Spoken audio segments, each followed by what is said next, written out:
Wow. Hello. How you doing? Let's go talk to some drinks.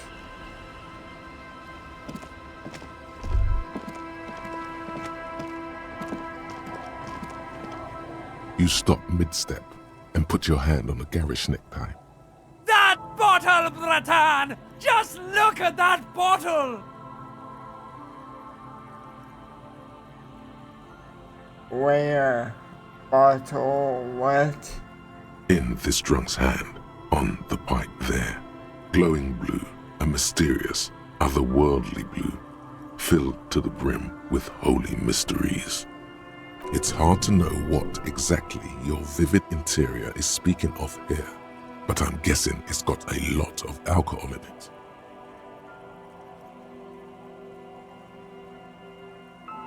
I really don't care about any bottle. I don't want to look at it. You should care! I'm getting a very special vibe from that bottle. Please go talk to him. I need to look at it closer.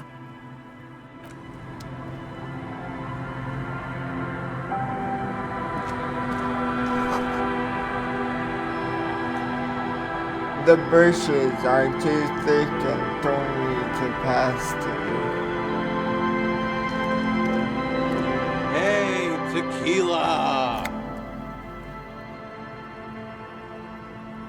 Good to see you. How's business? How's the whole reality situation treating you? Shake his hand. So what's happening? Wait. Tequila? Yeah, Tequila Sunset. How are the, high-concept, reality-based adventures proceeding? Good. These people know your true name. Looks like it has preceded you, Mr. Sunset. More on that later. I like this guy. You should too. He respects you by calling you your true name. Reality?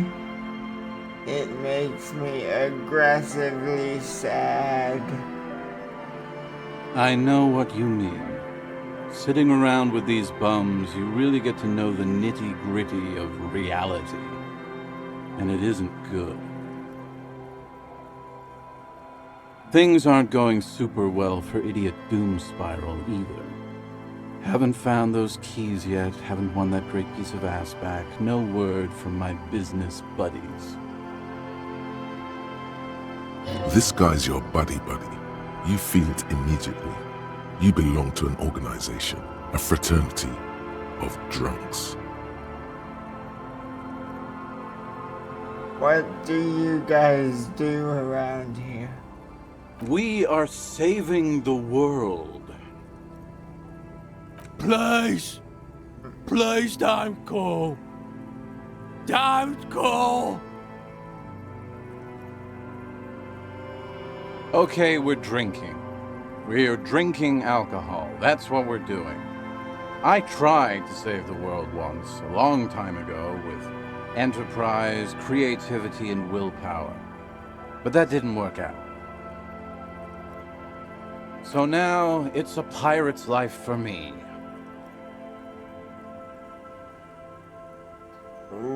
What is a tequila sunset? You keep saying it. It's you. Your Tequila Sunset. How do you know this? We've met before. Don't you remember? No. Aha. Do you want to know how Tequila Sunset came to be? Tequila Sunset. Something ominous there. Go ahead. Let me take a sip to moisten up my chords. Tequila Sunset rolled into Martinez last Friday, and by Tequila Sunset, I mean you. The man, the myth. Was I alone? Hey, let's not jump ahead of ourselves. This is your story. Stop interrupting. You got here on Friday to solve a case, hoping to be the early bird who gets the worm. And by the worm, I mean the buzz. Because as far as I know, all you did was get piss drunk. Word on the street is you went around the local hostel telling people that you're a police officer, and that it would be really fucked up if you shot yourself in the head right in front of them. That's pretty high concept, if you ask me. Does that sound like something you'd do? Yeah, probably. The lieutenant's brow is furrowed. He's listening as casually as he can. What happened then? It was a late Saturday night when we, the Union of Moribund Alcoholics, were getting our drink on. Nothing remarkable about this, we get our drink on 24/7. Makes everything warm and glowy. I trust you know the feeling. Oh, yes, you do, Bratushka! The only thing better than that is putting the pedal to the metal after you kiss the tie. And off we go! One moment we hear the sound of a motor carriage revving up somewhere on the plaza, followed by a series of dings and bangs. Do you remember the sound of wood cracking? The billboard? Naturally, loud noises pique the interest of anybody owning a pair of ears. That's just the reality we're in. Naturally. Anyway, there was a brief silence. A gasp of silence, if you will, followed by a real commotion. We heard the carriage careening towards the coast at top speed. Sounded like someone jumped the canal. We grabbed our brewskis and rushed to the jetty. Never underestimate the speed of an alcoholic. What we saw was a sight to behold. A beat-up police carriage containing you. Right there on the beach. You revved the engine and screamed at the top of your lungs, "The time hath come!" So, naturally, being the curious cat I am, I asked what time hath come, to which you replied, "The time hath come for tequila sunset, the end of all things!"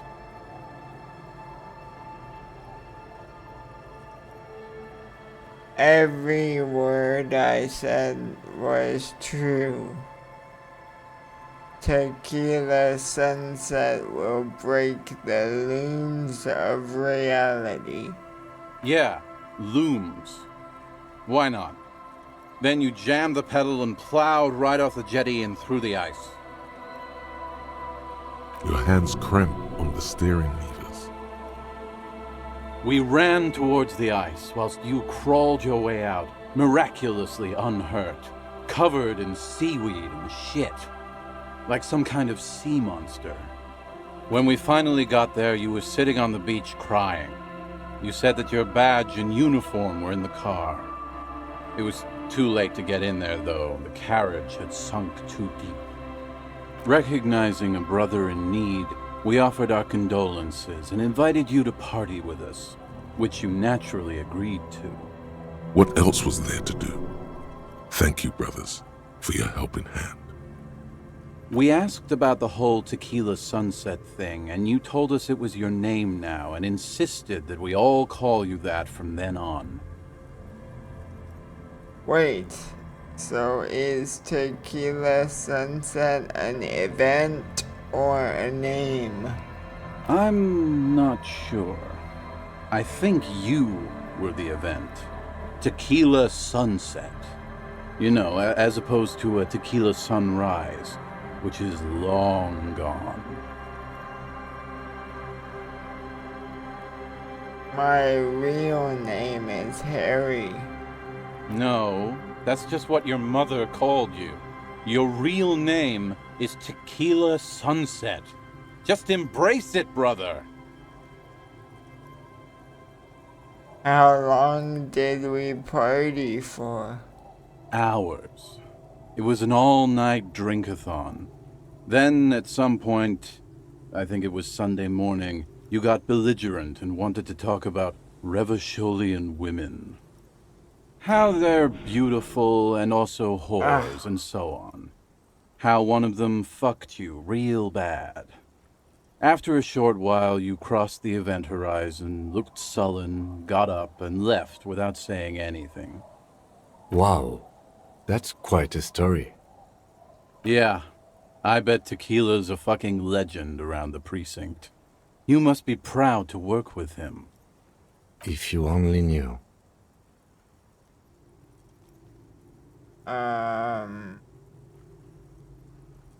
Did I mention losing anything else? Beside your gun and your badge? You said something about your hope or heart or something. To be honest, the details are a little hazy. In retrospect, I guess you lost your motor carriage too? That's a big one. Did I say anything about the case? Yeah, you said it was no biggie and that you'd solve it in no time. And that you didn't need anyone to do it. You're doing it solo now. A lot of cops go solo and hermit once they reach that level of alcoholism. It's not meant as a joke. He's sorry for the hermit cop. I don't need to hear anymore. It's a hard thing for a man to confront his past. That's why I avoid mine at all costs. You seem like you're characterized by your storytelling ability. Wanna tell me another one sometime? Whoop-de-doo. So now I'm a fucking storyteller. Right. Why not? Better than a beach bum. Yes, wanna tell me how you became Idiot Doom Spiral? It depends, really. Are you willing to help me out? The gleam in his eyes and the slouch in his posture is so incredibly familiar. What do you need? Booze. Did you already forget our party? The thing I relayed to you earlier. So, have you got anything for good old Idiot Doom Spiral? A bottle for a story. Seems fair to me.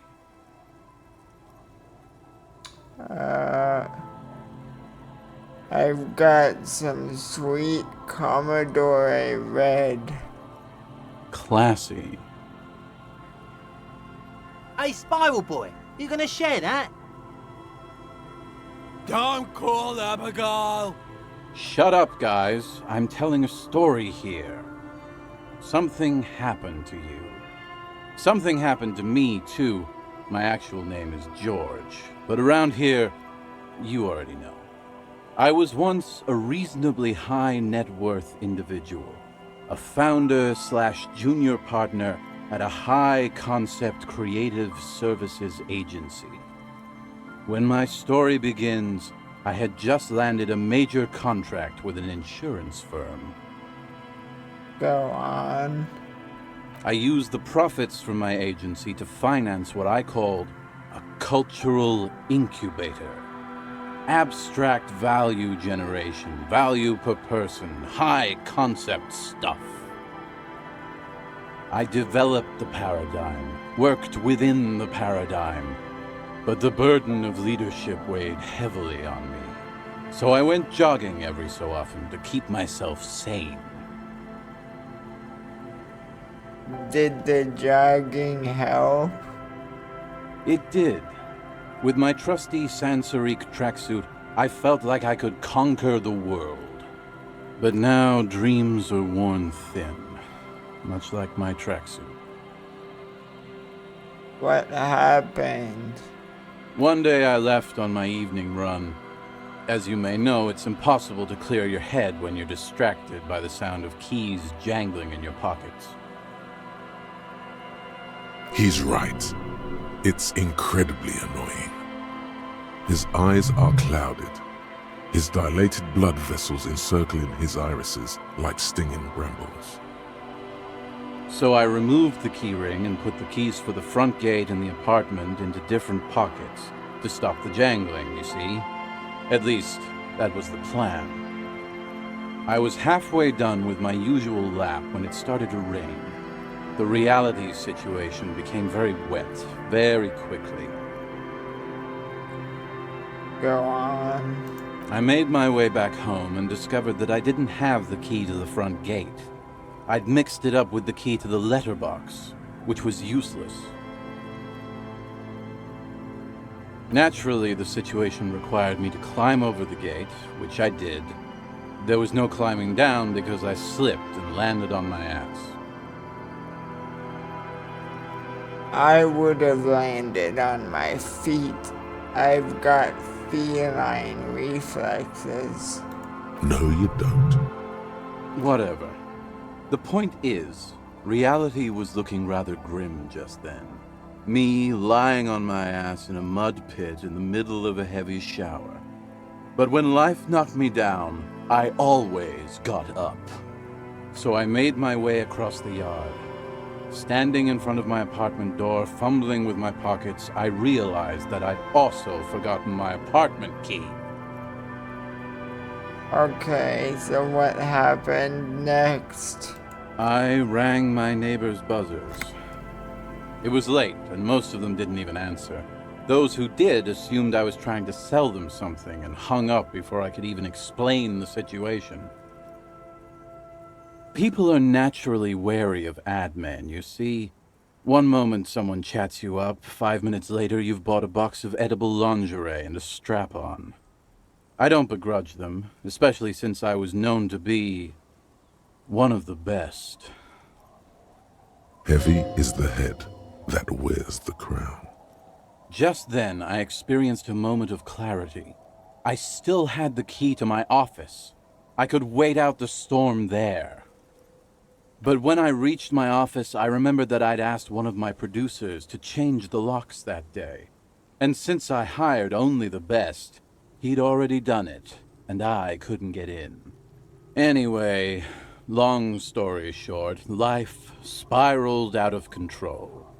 I haven't gotten into my apartment for years, and my girlfriend left me because she didn't want to date a homeless man. The company, well, you see where I'm going with this. So, now you've heard my tragic tale. What do you think? Like nothing you've ever heard, huh?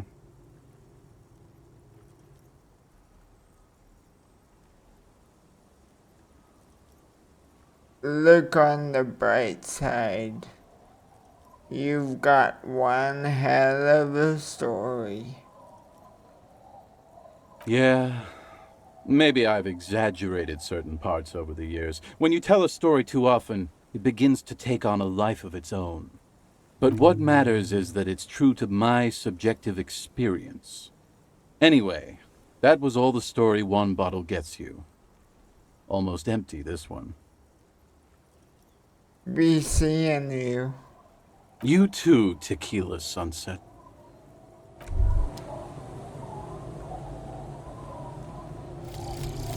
Aces high.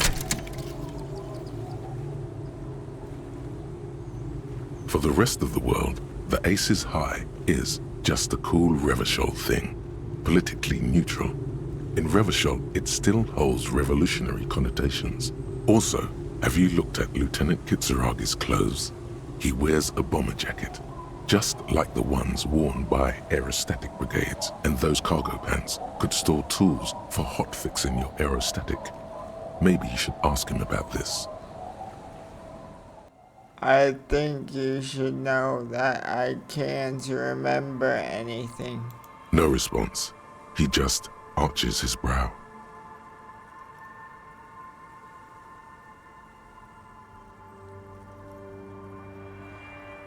It feels like I must repeat this. I don't remember anything. There was heavy drinking involved. Have you tried concentrating on something other than your personal affairs? There is a sudden, harsh edge to his voice, like he's tired of hearing about your personal affairs.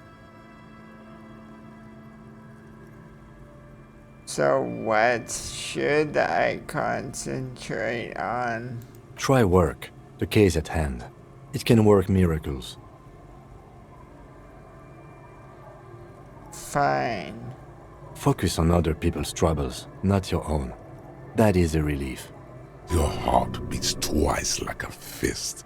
The serotonin deficiency makes your teeth clench. Thank you, oh wise man. The lieutenant blinks, his mouth slightly open and his body motionless. A microsecond passes. Excuse me, I was lecturing you. I shouldn't have. You should consult a medical professional if you feel that you need help. You can use the radio in my kinema to call your station's Lazareth.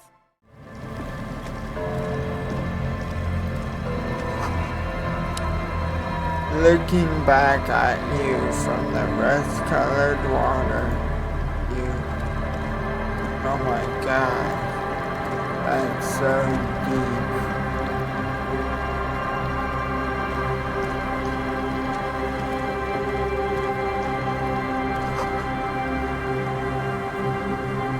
Rust-eaten letters read Mazoot.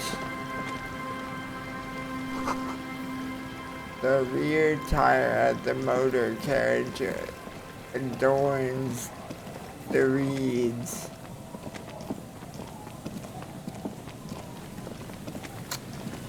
Oh, what's this? Little hidden thing. Oh, money, of course, of course.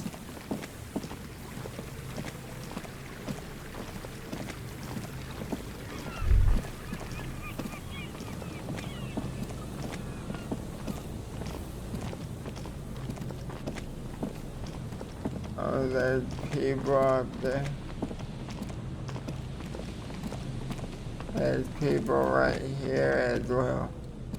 Wait, is this the cryptozoologist? Tiny cages, carefully constructed.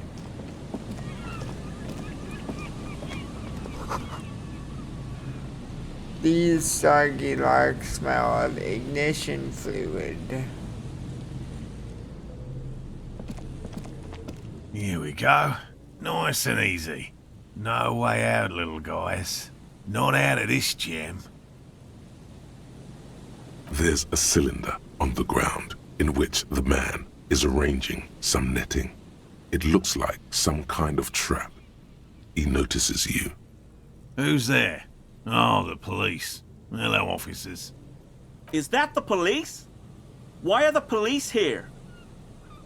Don't worry, Gary. I'll handle it. You must be Morel, the cryptozoologist. To what do I owe the pleasure? Lena sent me. She's been really worried about you and is waiting for you to get back. Of course. Thank you for passing along the message. That damn water lock is broken, and we can't go all the way around the 881. The water lock's been fixed. It was fine when I crossed it. Oh, good. We should really be getting back. Gary could use a hot shower and a warm bed. Did he say we can go back now?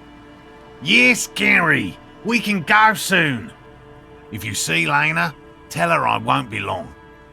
Sir, your wife is waiting for you. I just have to do one more round. See if the phasmid has taken the bait. Then we're going. For all his passion, this man is diligent and patient. You could learn things from him.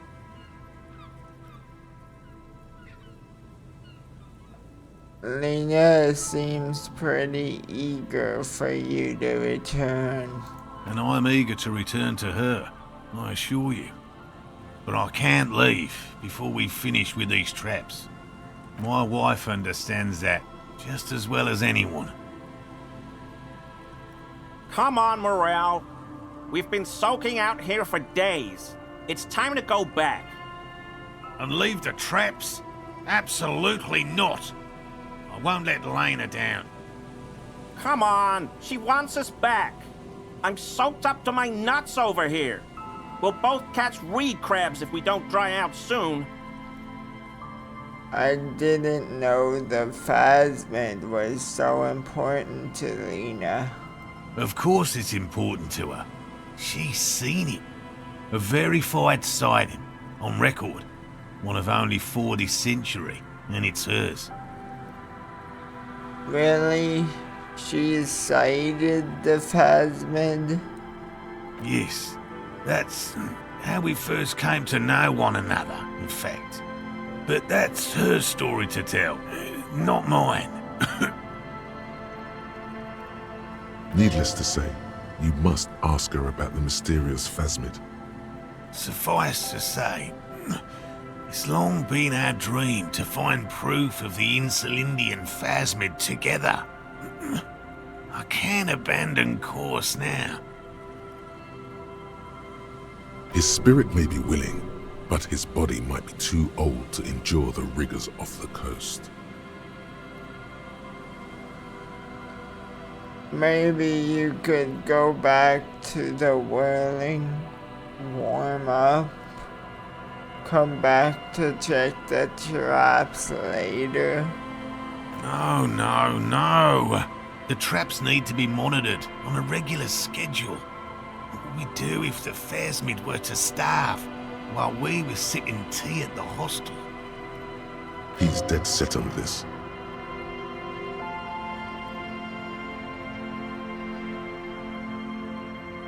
What if we checked the traps for you? I didn't expect you to take such an interest in our work here, officer.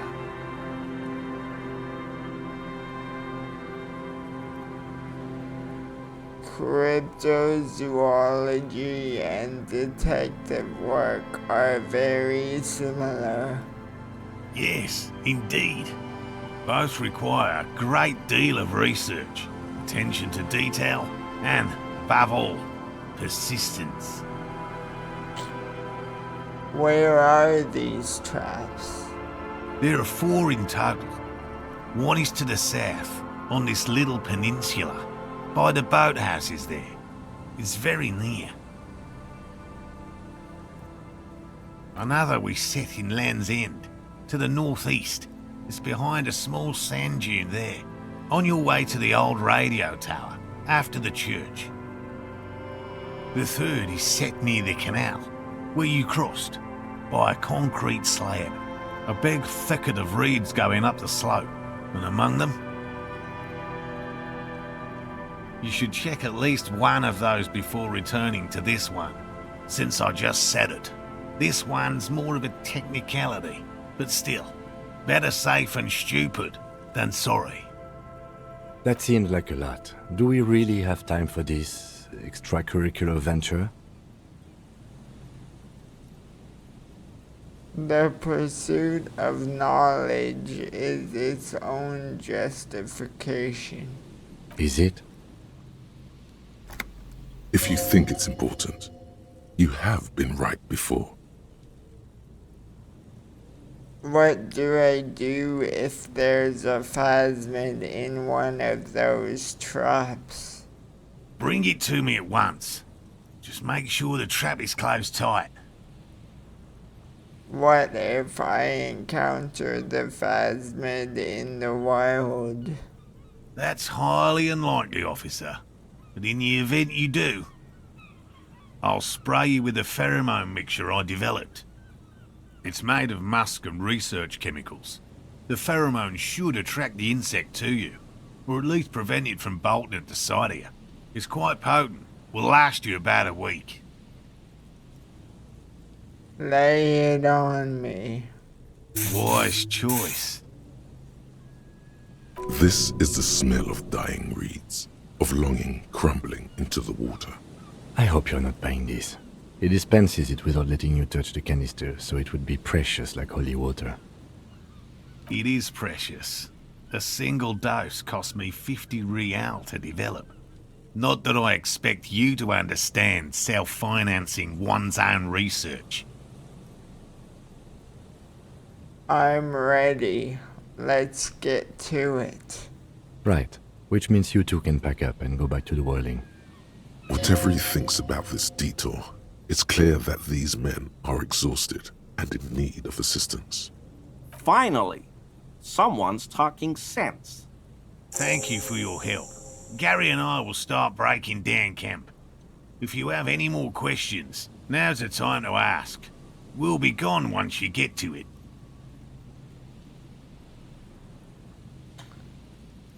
I'll get going.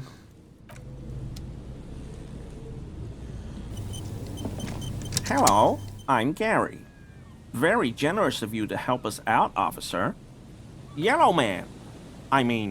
Officer.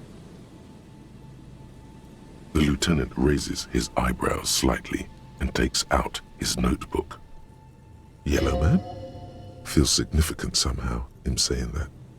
You should ask him about it later. I'm just waiting for my friend Morel to finish up with his insect traps so we can return to civilization. Not a lover of the great outdoors.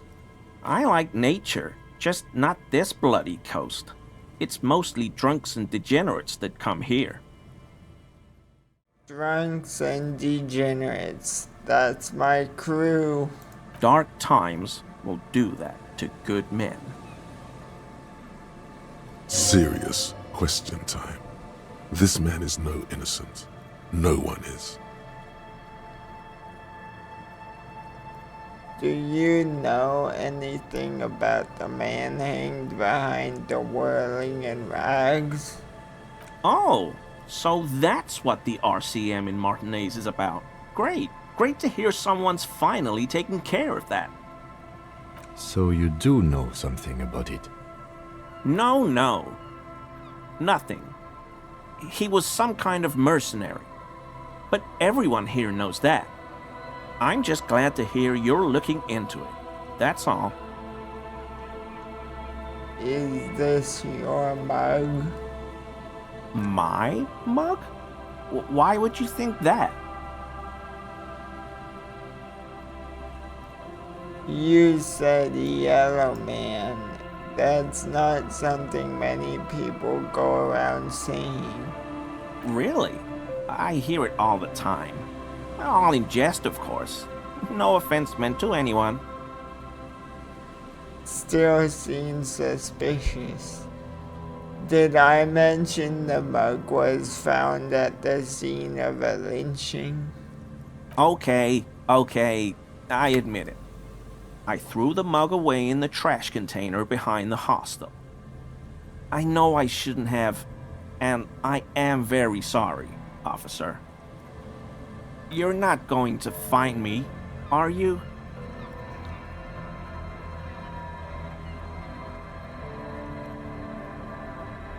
I am. For 20 real. Okay, I deserve that. And I won't do it again. You have my word. I don't know what got into me. Stuffing my garbage in another man's property, I've been having trouble at work lately. The Koikos are price dumping us out of competition. What did you do, Gary?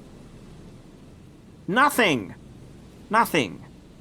Just answering some questions. Helping out the law. Here we go. Start pumping that sweet info. How did you get into the trash container? I know a guy who works with the trash collection services, CS Municipal. He gave me a master key for the trash containers of Martinez. Why would you need to get into everyone's trash? So I can use the Whirling's trash compactor to store my own stuff. Garbage disposal is expensive as hell. The damn Bohemians run it like a mob. I'm sorry, okay? I thought I could cut costs. I shouldn't have. I shouldn't have disgraced myself. Disgraced? No need for the histrionic, sir. It was, after all, just a trash container. Gary, did you put the clothes of a murder victim, the man who was hanged behind the whirling and rags, into the trash container? Officer, please. Let me explain. It's not like that. You. I was only cleaning up. I live right across the yard from where he was hanged, and I saw him stripped naked. All the clothes lying around in the yard, smelling. People are animals, you know? Okay, then what happened? Then I came out to clean up the rags because no one else would. I put them into the whirling's trash, along with a broken mug, admittedly. Okay, I was coming to throw the mug away, and, well, I threw the mug there and the clothes too. Right. It was just civic duty. Exactly. That's exactly what it was. Civic duty. As he shifts uncomfortably, a series of clicks, like the clinking of glass beads against one another as they roll across a hardwood floor. You've heard this sound before, but where? What's that strange sound? What sound? Clinking I just heard when you moved. Really? There's lots of weird stuff out here in the reeds, though. Insects, trash. Could be the wind shifting some garbage nearby. Every day, the wind shifts the reeds and whatever was left in them. Tambourines and condom wrappers, plastic and glass bottles, the smell of decay. You wouldn't know anything about the victim's missing armor, would you? Armor? No. I mean, yes. Of course. I know he was wearing armor, but I don't know anything about it. Let's move on. Right now. I hope I can help your investigation, in my small way. Are you a cryptozoologist too? No. I help Morel with research sometimes, and I've learned some things along the way, but I don't usually go in for picnics like this on my own. What does he do then? This feels like a good opportunity to dominate him. What do you do then, if not cryptozoology? Oh, this and that. Sounds intriguing. Sometimes. See, he's being evasive. Shake him up. Show him who's boss. That's not an answer. I just didn't want to bore you with unnecessary detail, officer. I work as a special courier. You know, urgent deliveries, overnight deliveries, deliveries to out-of-the-way locations. So you deliver things. What kinds of things? Oh, I don't know the contents, officer. Part of my job is discretion. Fascinating. Let's talk about something else. Yes, officer? You were surprised to see my colleague, Lieutenant Kisaragi. Not many Sealites here, or anywhere, other than Sail. I meant no offense, truly. Do you remember how, when we met Measurehead and I said the next races will be a really good one? Yes. Well, this is that racist. Are you, Gary? Are you racist? Hey, man, all I meant was there are not many Sealites around here. I'm just stating a fact. You have a problem with zealots? No, no problem at all. Thank you for your cooperation.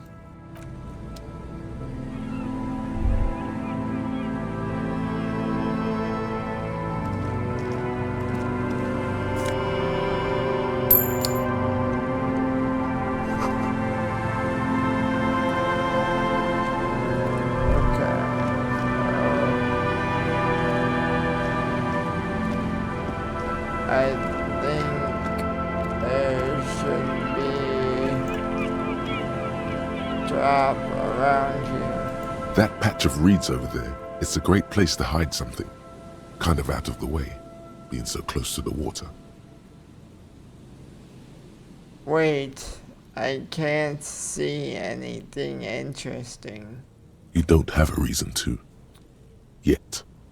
What is this about? Nothing. Just a hunch. The hunch passes, leaving you there, by the old boy bobbing in the water. Time to go.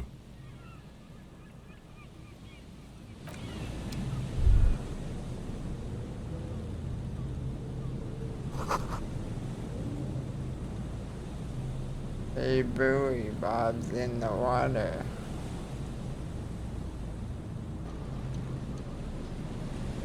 Oh.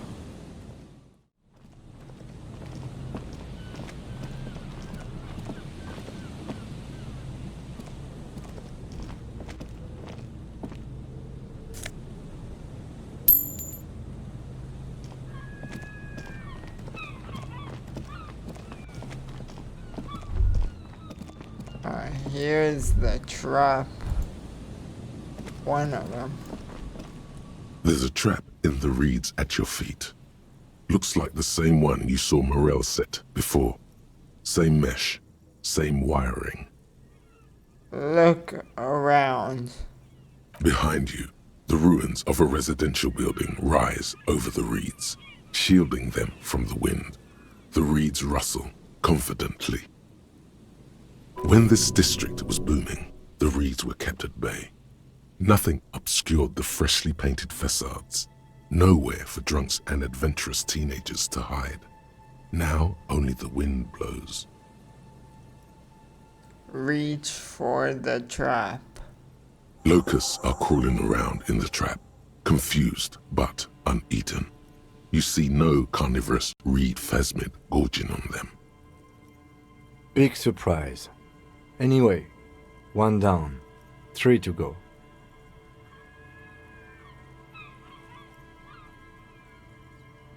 You set the apparatus back on the ground, among the reeds.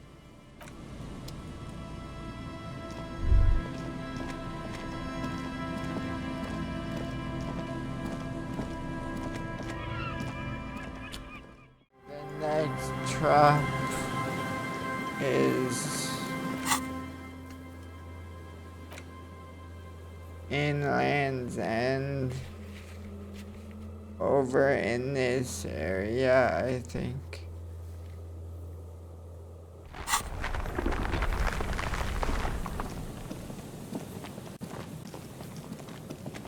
A familiar apparatus lies among the reeds, another one of Morel's traps, weighed down by stones to keep it in place.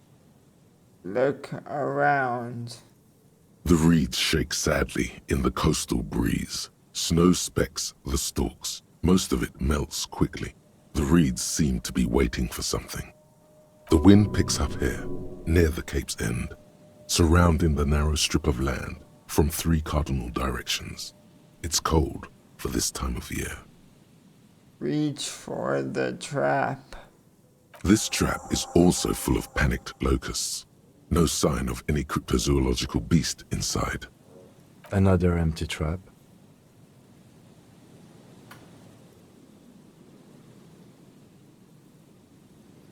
Let's keep going. The next one is the lucky one, okay? Yep. The next one has a crab trapped in it. These are just crab traps, you do realize? Wow, the trap's right there, the final one. Okay, this trap is near the beginning of the coast. When you cross the water lock.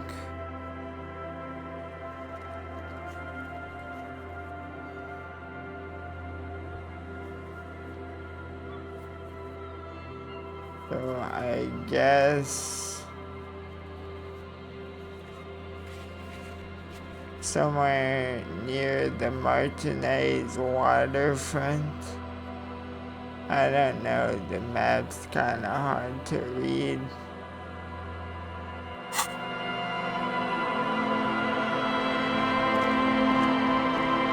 This trap's not too hard to spot once you know what to look for. Keeping it hidden has not been a priority for the cryptozoologist. Look around. The reeds bend forlornly toward the sand. Some tufts have been crushed. Snow covers the broken stalks like a shroud. In the east, the city center hums to you. The constant, distant song, louder on this part of the coast, nearer somehow. And there's that cold again. Always the cold. Reach for the trap. Nothing but locusts in this trap as well. Definitely no cryptozoological monstrosity. Empty as all of them. One more of these and we're done.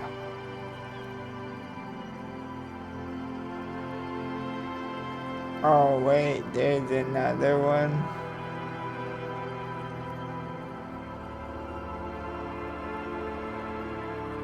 The lieutenant stretches his back.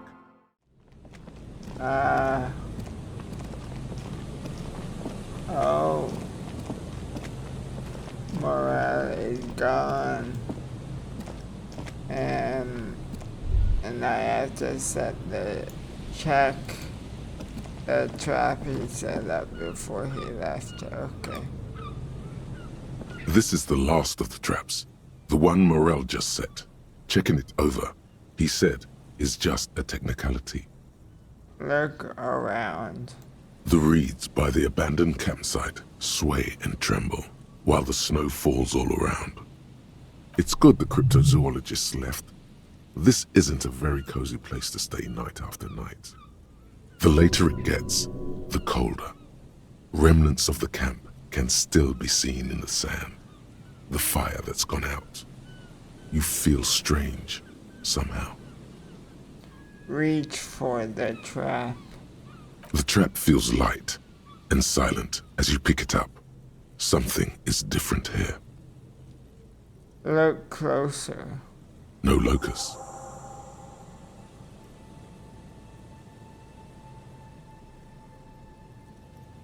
It's empty. Morel didn't leave it empty. Your voice echoes on the coast, carried by a gust of cold wind. Look closer still. Well, the bait worked on something. This doesn't mean it was a reed monster, though.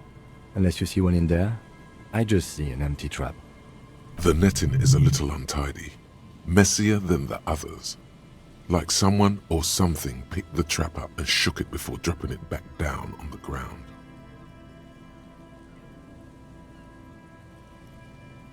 But what if it was the phasmid? What if it ate them and got out? Right.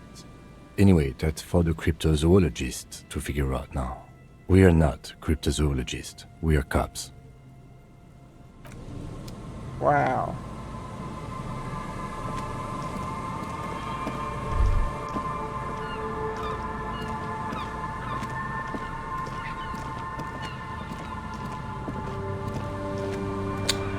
Okay. So now I think there's some people up here that wanna see what's going on with them. You know what I'm saying?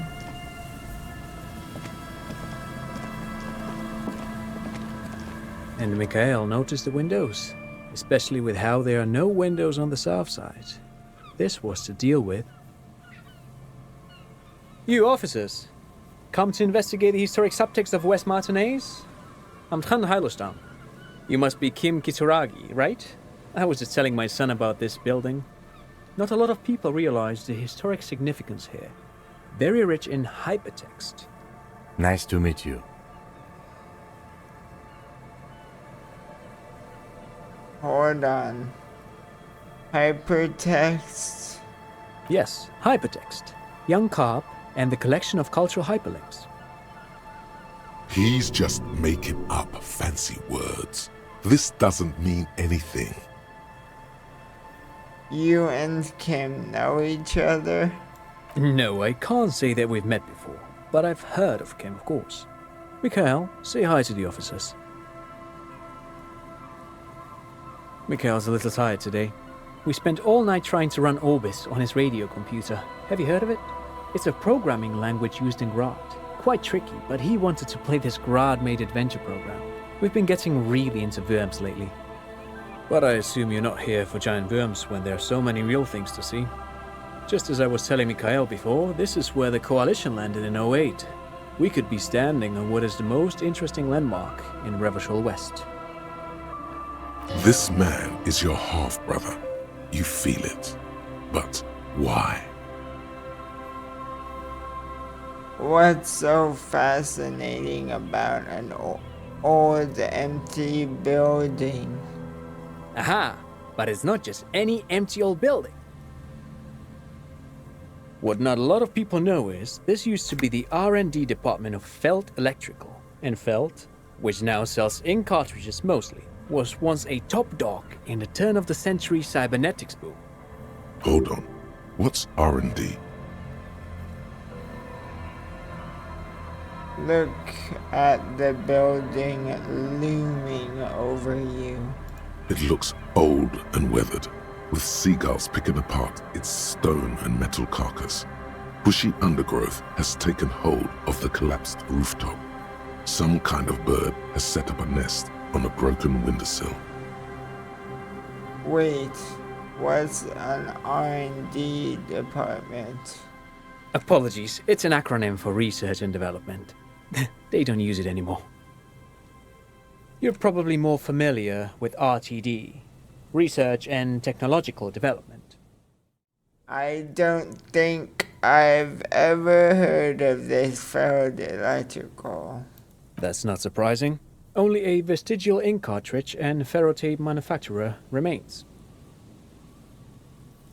They started out as a midway electronics outfit in Königstein 2 centuries ago. After an aggressive move to Revachol, Feld became a global player in the emerging personal electronics market of the pre-revolutionary era. Still, Tricentennial was beating them in business machines. But Feld had an ace up their sleeve, or should I say they were developing an ace up their sleeve. I'm mixing my metaphors here. What was that ace? It was here in Martinez, possibly in this very building, that they developed prototypes for a tape computer. A tape computer? An elegant folding mechanism of rollers and ferrotape ribbons, portable enough to be a take-it-home solution, revolutionizing business machines, possibly even bring them to the average consumer. Which is a feat of engineering even today's giants, Rehm, ICN and ZAM, haven't achieved yet. What happened? Indeed. What? The revolution! Unfortunately, their moonshot project never made it to the market. Feld's move to Revachol backfired. The revolutionary government liquefied their assets and expropriated those very advanced prototypes, possibly from this very building, or one of the adjacent ruins. All of this was built by Feld, even the boardwalk. Wild Pines built Martinez proper as a resort for their middle management. Feld built this side of town for R&D. You're saying that Feld Electrical built this boardwalk? Yes, they even built a pleasure wheel, but that got destroyed in the war. A pleasure wheel? Perhaps reminded of a childhood memory. It's clear he would prefer there were a big wheel lighting up the coast. Yes, to lure in their star engineers. This part of Martinaise was nothing but reeds before Feld arrived. They had to make the prospect of living here attractive. It was supposed to become a global center for innovation in cybernetics. But history had other plans. What did the revolutionaries do with those advanced tape computers? They used them for military communications, but also to write and send out press releases, the most notorious example being Le Décret de Mars. What was that? What's the Mars Decree? I mean the radio transmission sent out to news agencies and world governments by the newly created Commune of Revachol on the 7th of March in the year 02. It's a beautiful piece of text, actually. A singer-songwriter I know, Charette, called it a love poem to Revachol on her political concept album Bon Baiser d'Insolente. You should read it. Every local library in Revachol stocks a copy of the decree. I tried to get Mikhail to memorize it. Tried to. Someone was much too interested in worms to be paying any attention. The kid takes a peek at the green and silver worm on the cover of the book, already forgetting about this part of the discussion. I wanted to ask something else. But of course, what else? How did those tape computers work? Actually, no one knows. No one even knows what a computer made entirely of tape would look like. But word has it, they were very elegant, exquisite, alien-looking turn-of-the-century hardware. 10 years ago, I did a little freelancing, I guess you could say. I was a special consultant for an exhibition at the Humpty Dumpty Dum Center in Vredefort, Oranje. It raised the same questions, and we had lengthy discussions with Paul Ockerman, who was head curator at the time. This was before the twins Keith and Guy Hughes joined the team, trying to... He did it. He said, Humpty Dumpty Dum Center, like it's the most natural thing in the world. Okay, the Humpty Dumpty Dum Center, Paul Ackerman, Keith, and Guy Just. What are you talking about? The Humpty Dumpty Dum Center for Contemporary Art. The exhibition itself drew on Lagerman's notion of memory, and so there were some parallels. That's why the head curator, Paul Ackerman, chose to...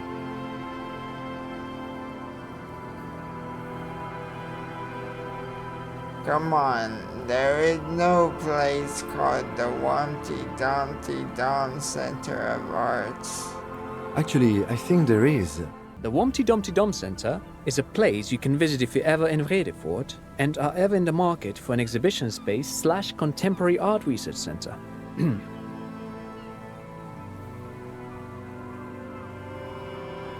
But perhaps I should return to the tape computers. As I was saying, the device itself was very elegant, fragile even. One could write directly on the tape using a special chemical solution. The machine would then analyze the handwriting, perform operations, and project output onto a white screen. It was a beautiful, delicate thing. Oh. Very, very cool. Though I understand the socio-economic causes of the revolution, it pains me to imagine the revolutionaries setting fire to this precious device. But so they did. The Feld playback experiment vanished into the fires of 07. Why did the revolutionaries destroy it? Who knows? Maybe it was an accident, or maybe they didn't want the technology to end up in the wrong hands. Either way, they're all gone now. All 3 versions of the prototype. Nothing but debris and ashes remain inside that building.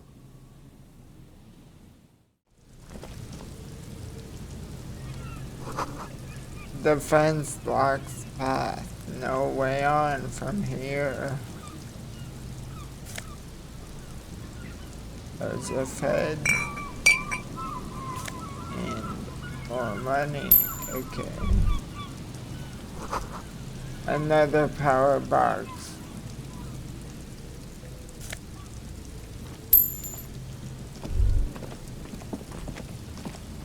You see a once bright mural towering above you. The signage has peeled off over the years, but you can still make out Feld Electrical R&D. A slogan used to intertwine with the loops a long time ago. Now, only a shadow of peeled letters remains. It says, tomorrow is just a whisper away. Tomorrow is just a whisper away. Looks like tomorrow never came.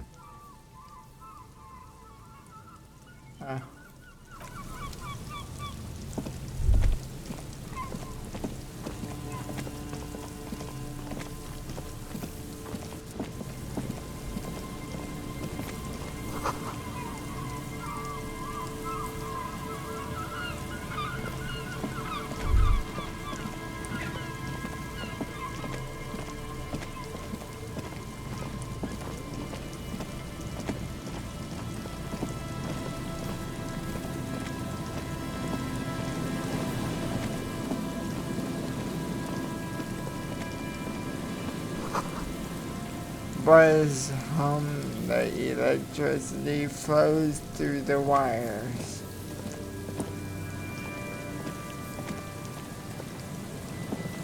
Someone has left an unidentifiable article of clothing on this railing. It smells really bad. Take a closer look.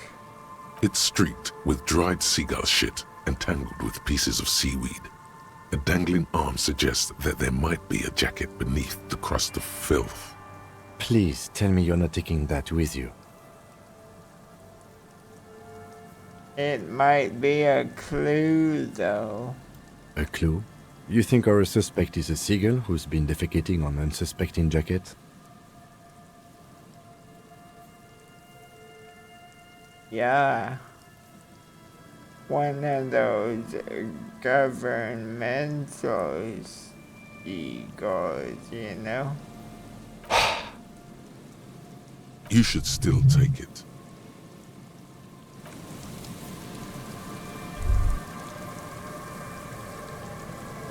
Okay. There. Wow.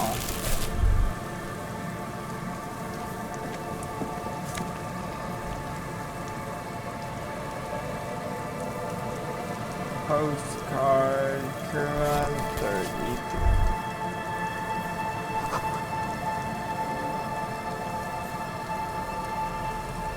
33. Vagrants have tried to make the boardwalk habitable.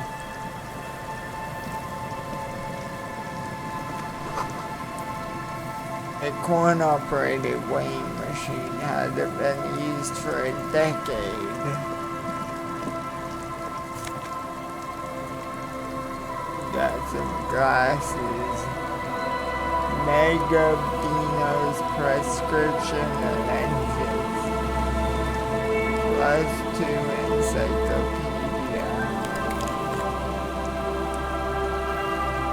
Let's go ahead and put those on.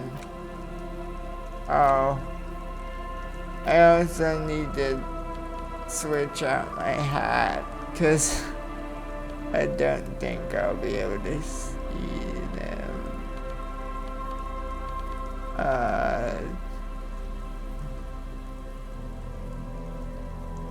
Let's wear this beanie.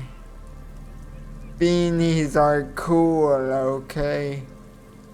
It's all about beanies.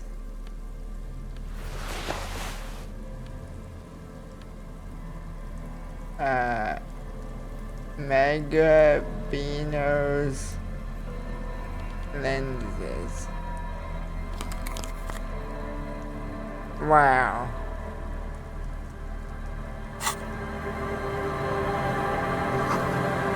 Vagrants have recently painted the tarp red.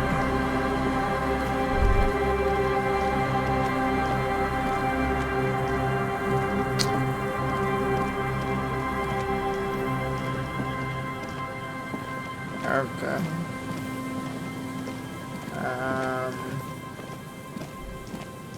What's in here? some tear. Okay.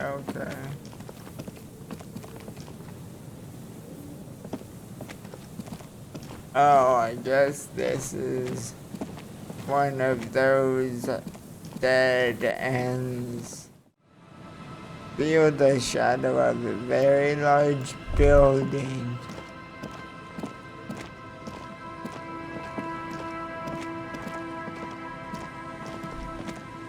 I've gotta explore an altar shrouded in dark.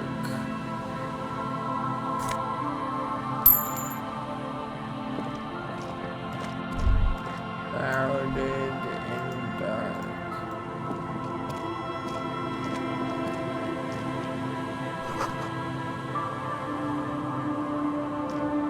Paint green, 1140. Heavy wooden doors, more than twice your height, stand shut in front of you. The rectangular sea-worn ornamentation appears in stark contrast to the padlock, carelessly drilled into the wood. Rattle the doors to see if they open.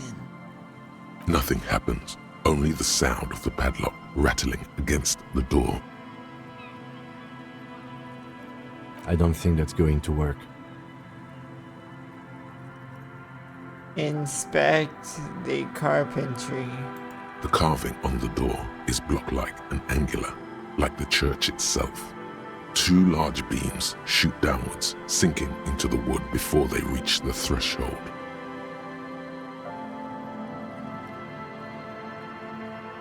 Run your hand over a beam. The surface is smooth from the wind, but moist to the touch. Take a closer look at the padlock. This cheap-looking padlock is sturdily built.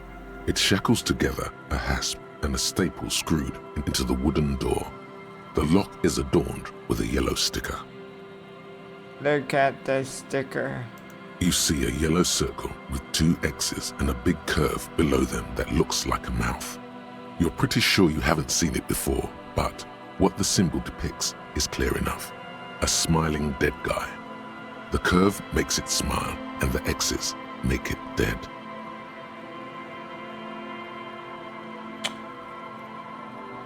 Have you seen this symbol before? He takes off his glasses and uses a blue handkerchief to thoroughly wipe them clean before inspecting the sticker. Then he looks up, pauses, and replies.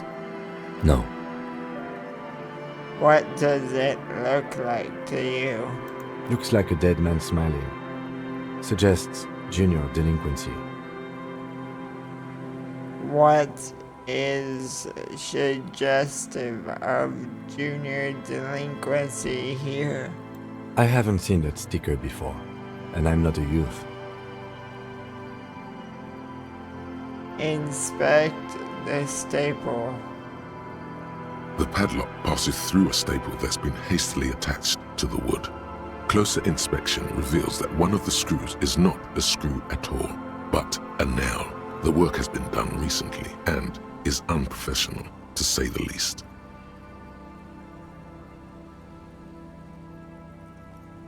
Try to peel off the sticker without ripping it. There's nothing like the sound of a sticker unpeeling. Now it's stuck to your thumb.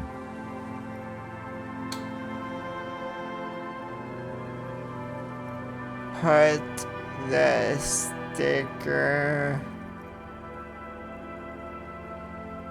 in your ledger after the last entry where it belongs. Looks like today was a gold star day. Style my paperwork. Wow. If you really think we should get in there, we need to find some other way.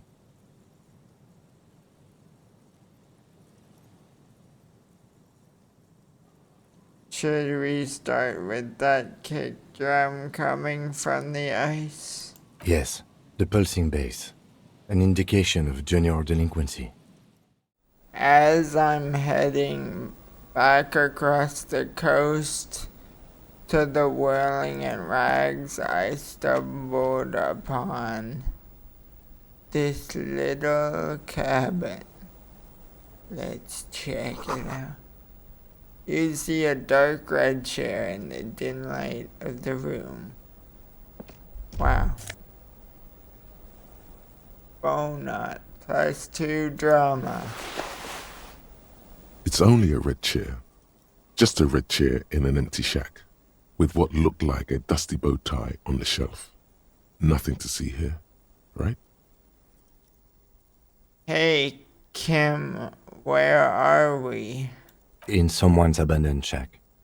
On the coast. In Martinez. In Ravachol.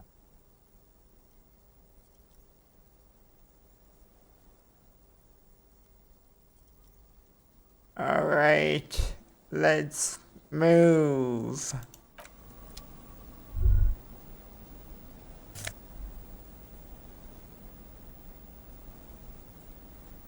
Core City postcard. Oh wow. It's the smoker on the balcony. Hi, gendarme. Another rendezvous. Hi. Hi. So what brings you here?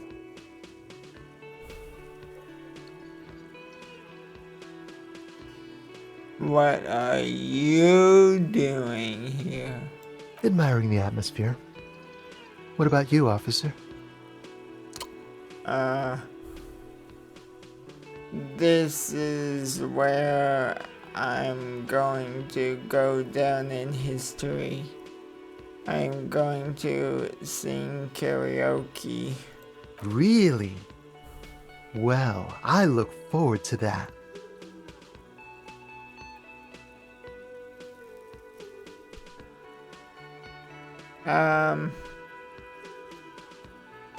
I met your Sunday friend.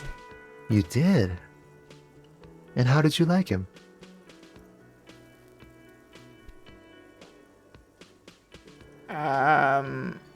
I didn't. He's a government official. I don't trust government. Ah, shoot. Why not?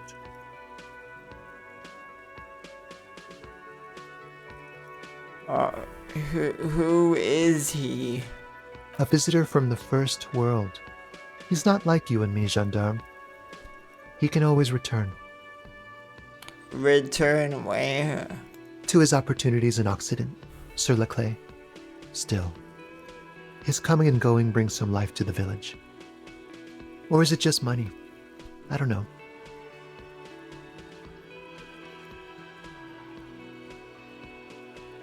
Why was he staying at your place in the middle of the night? He has keys. And he likes the view. To the sea, I mean. What are you two? Friends, I told you. Sunday friends. Friends who like to get together from time to time. What does it mean, a Sunday friend? That he won't be there when times get tough, I guess. Is that even a friend? It is. On Sundays. I don't want to talk about other people. I want to talk about you. Hmm? What about me, gendarme?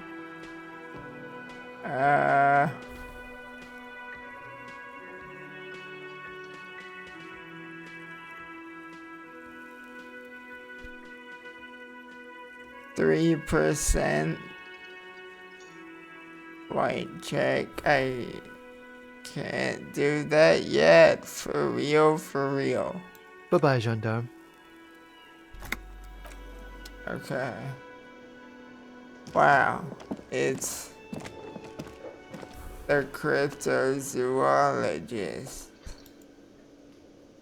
It's great to see you again, officer.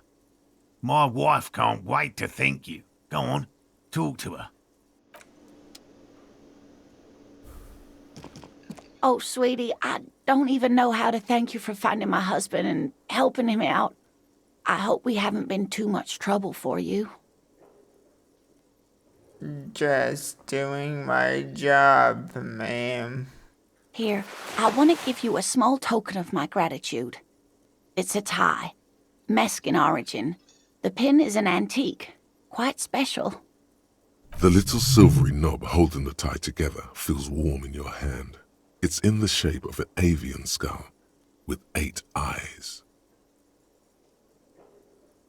You never told me you've seen the phasmid. Oh, you don't want to hear about some old woman's ramblings. Ramblings? Nonsense. Your description of the phasmid is the most precise I've ever heard. But, darling, I didn't even get the size of it right. You were a child, my dear. Really. It's extraordinary what you were able to describe. Now go on. Tell our friend about it. He's proven his interest in the field. Reflexively, the lieutenant read his familiar notebook. Well, it was summer. I was building a racing track out of sand on the beach near a tall stand of reeds. Quite a tall one. Many times my height, I remember. When, all of a sudden... Wait, where was this and how old were you? I'm getting ahead of myself. I was 5.5 in Betancourt in the suburbs. My grandmother had a summer home there. What happened?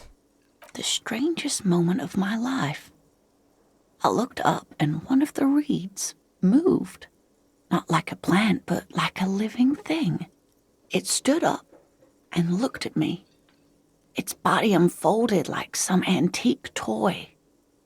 I've never seen anything like it. She had no fear, just surprise. I didn't know this can happen, so I reached my arm and touched the thing. It felt just like a stalk of reed, but it moved, swaying, towering above me.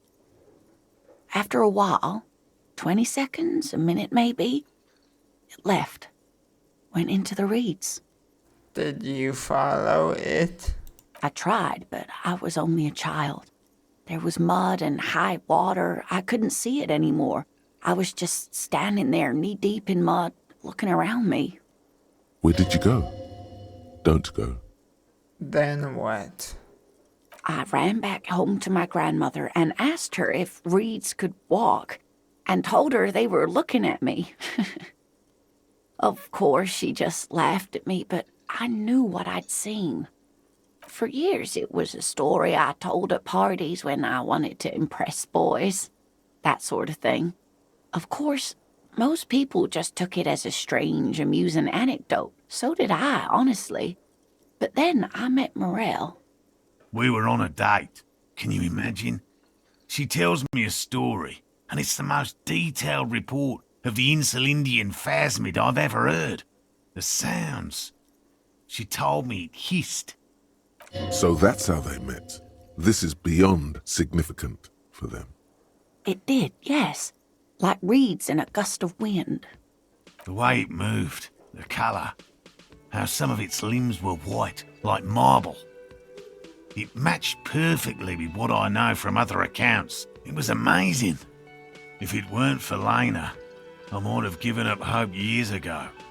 It's no exaggeration to say that she restored my faith in my profession. Its limbs are white? Not all of them. There is some white coloration reported, along with beige, where the camouflage ends.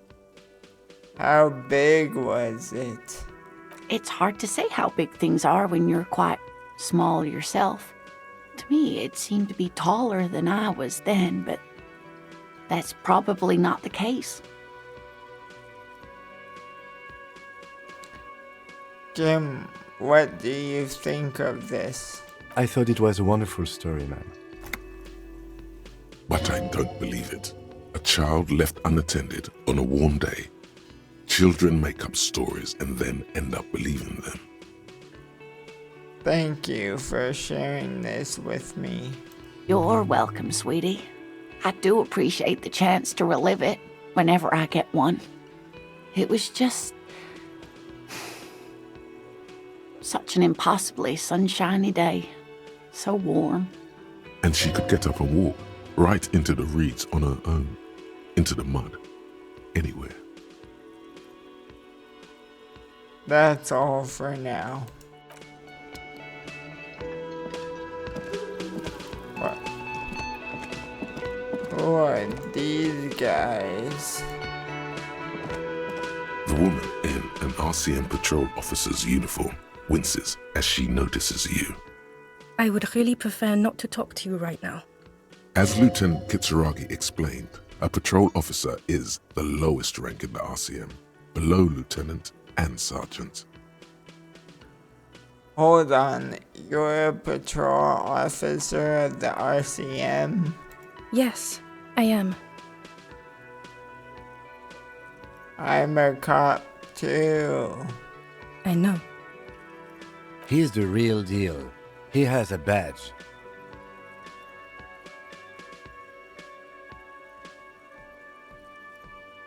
Wow. I'm on a murder investigation. Are you the cavalry? I'm definitely not the cavalry. Is everything alright? Why don't you want to talk to me? I don't know. I mean, why would I want to talk to you? Have I wronged you? I've done that to a lot of people. No, you haven't wronged me. It's okay. Okay, fine. Let's talk. What did you want? So what precinct are you from? What precinct? Am I from? God, he doesn't know. Fucking deranged lunatic.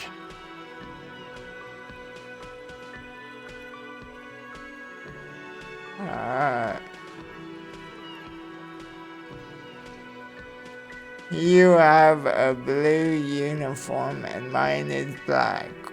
What does this mean? It means I'm a patrol officer, sir. Okay, goodbye. You look like shit. And I don't mean that as a metaphor.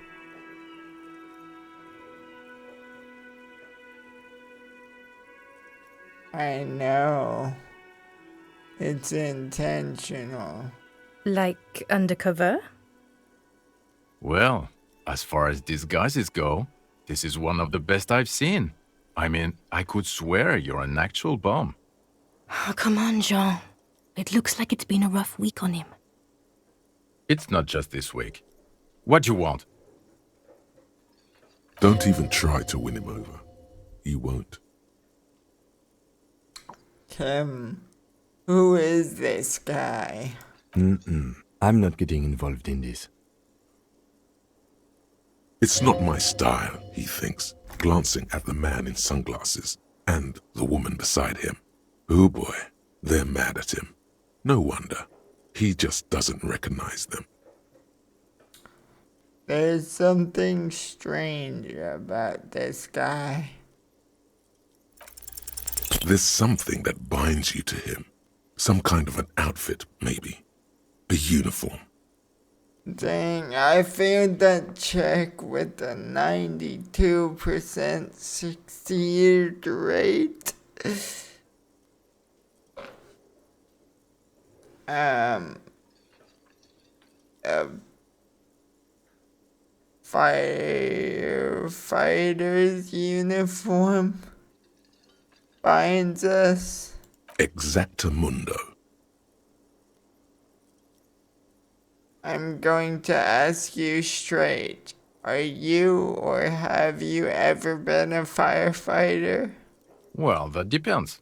Define fire. Stop it, Jean. No, he's never been a firefighter. No one here is a firefighter. Got some questions for you. I'm a cop. About what? You don't look like a cop. You know what you look like? Like a megastar. Yes, a superstar cop. Of course. This again. He didn't answer your question. Who does this asshole think he is? A cop? Now, will you answer some questions for me? No, Why not? 'cause it's not my job. Why don't you go and fucking do yours and solve this damn hanging? Let's talk about something else then. Or we could go back to doing our jobs. This was stupid. Okay then. See you around. Watch out for yourself, loser. How rude. Okay, so, I ended up telling Kim that I have health issues, of course, and he said I could call some kind of therapy place using his Inside, car. you see a set of steering levers, a radio microphone, a pull-out toolbox, and the soft glow of the fuel preheater gauge. This is Precinct 57. How may I assist you? Alice, please connect me to Station 41's Lazarus. It will take just a moment, officer. Her voices fade out into the familiar radio static.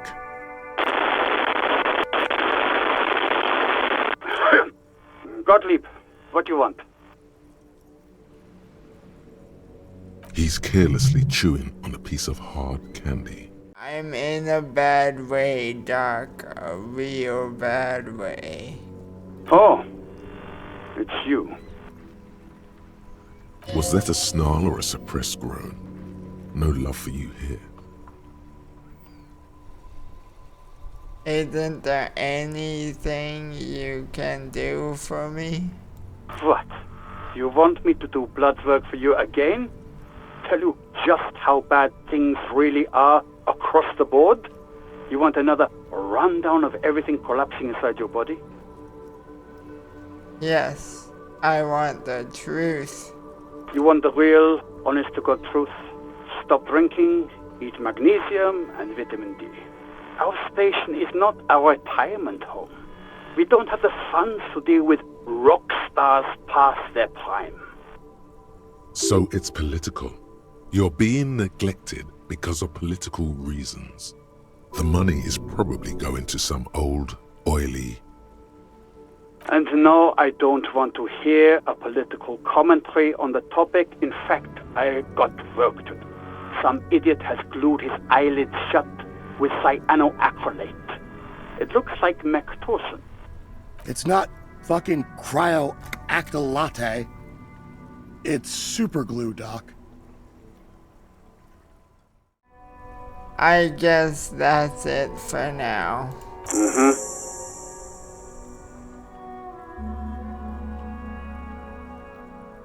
Anything else I can help you with, officer?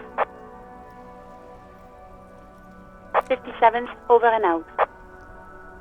In the cabin, you see a set of steering levers. Huh. Well, that... interesting. By the way, I think I'm going to conclude the episode here. Thank you for watching. Stay safe out there.